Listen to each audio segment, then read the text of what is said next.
नमस्कार मंडळी. आता मी दुपारचा स्वयंपाक करते आहे आणि दुपारच्या जेवणामध्ये आहे अगदी साधं जेवण, वरण भात भाजी चपाती.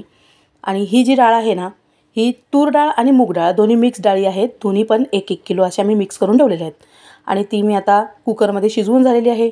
आणि आता मी फोडणी करणार आहे आणि दुसरीकडे माझा भातसुद्धा शिजलेला आहे. तर चला मग आता आपण फोडणीची तयारी करूया. आणि भात बघा असा शिजलेला आहे माझा, एकदम मोकळा, खूप छान होतो. आणि बरेच जण विचारतात तू कोणता भात घेते, म्हणजे कोणता तांदूळ वापरते. तर मी बासमती तुकडा आहे ना, त्याचा अगदी बारीक असतो ना, तो छान असा मोकळा शिजतो. तर मग माझ्या मुलांना तो आवडतो, मग मी तोच भात खरेदी करते. तर आता तेल अगदी कमी वापरायचं आहे. तर आता वरणाला फोडणी देण्यासाठी असं ना, म्हणजे अगदी कमी तेल टाकलं ना तर मग कांदा लसूण वगैरे जळतो. तर एवढं लक्षात ठेवा, थोडंसं जळतो. मग काय करणार, आता आपल्याला करायचं आहे तर गॅस स्लो करायचा आणि फोडणी करायची.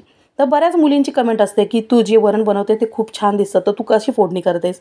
तर अगदी राई जिरं याची फोडणी केली आहे. त्याच्यामध्ये फक्त कढीपत्ता टाकला आहे आणि लसूण टाकलेला आहे. आणि लसूण परतवून घेतला की मी टमाटा टाकते, पण आज नाही टाकलेला.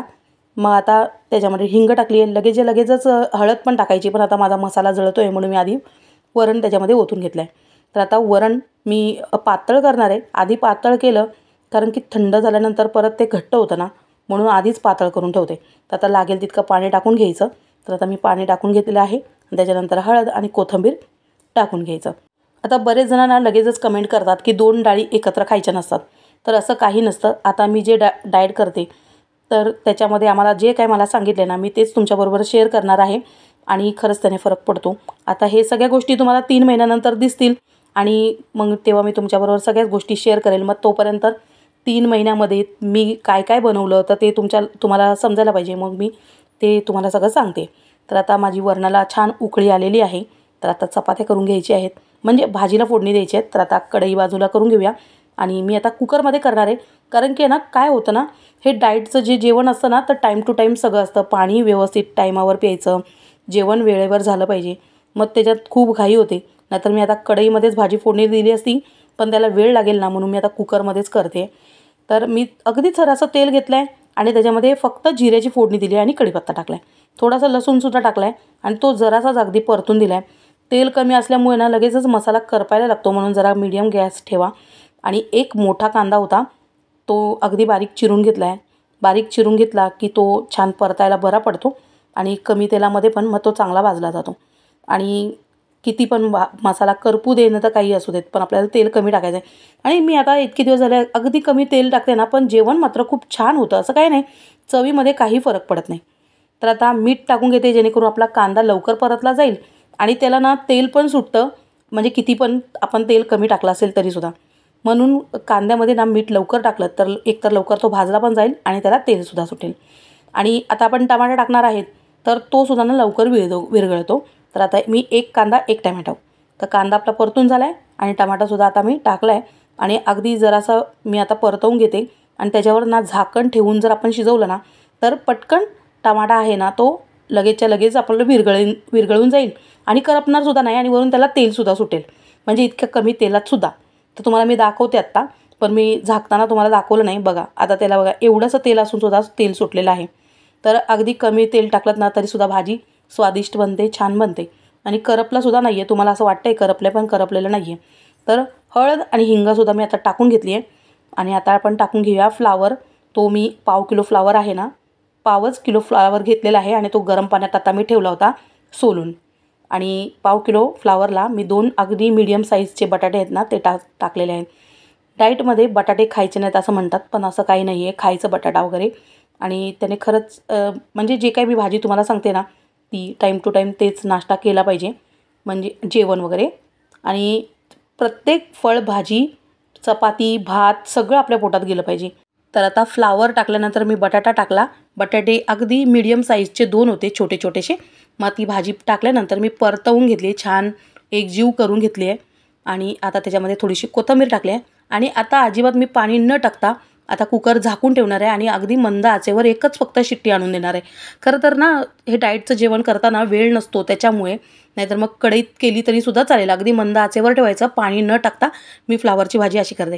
फ्लावरची भाजी ना मी असे बऱ्याच प्रकारे करते. तर आज मी अशी केली आहे, ज्याच्यात मी अजिबात पाणी न टाकता. खूप छान लागते तशी पण भाजी. चला तर आता वाफ झिरपते त्याच्यामध्ये, मग जी काही कच्ची पण राहिली असेल ना भाजी तर शिजून जाते, म्हणून लगेच कुकर खोलायचा नाही. तोपर्यंत मी आता चपाती करायला घेतली आहे. तर आता चपाती करताना मी म्हणजे फुलके जर करणार असेल तर आतमधून अजिबात तेल किंवा सुक्कं पीठ वगैरे लावत नाही, डायरेक्ट सरसर चपाती लाटून घेते. आता ही सुक्की चपाती करताना सुद्धा ना आलटून पालटून लाटून घ्यायची, म्हणजे काय होतं ना दोन्ही बाजूने पापुद्रे आहेत ना एकसारखे निघतात ना म्हणून, आणि खूप छान होते. आणि त्याच्यामुळे ना आपली जी चपाती आहे ना ती नरम होते म्हणून.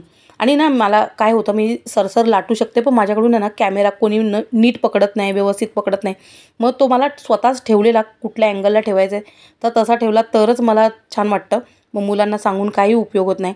आणि बघा आता मी लाटताना ना अशी लाटत नाही चपाती, खरं तर एकदम सरसर लाटून घेते, पण कॅमेराला हात लागतो ना सारखा म्हणून जरा जपून करावी लागते.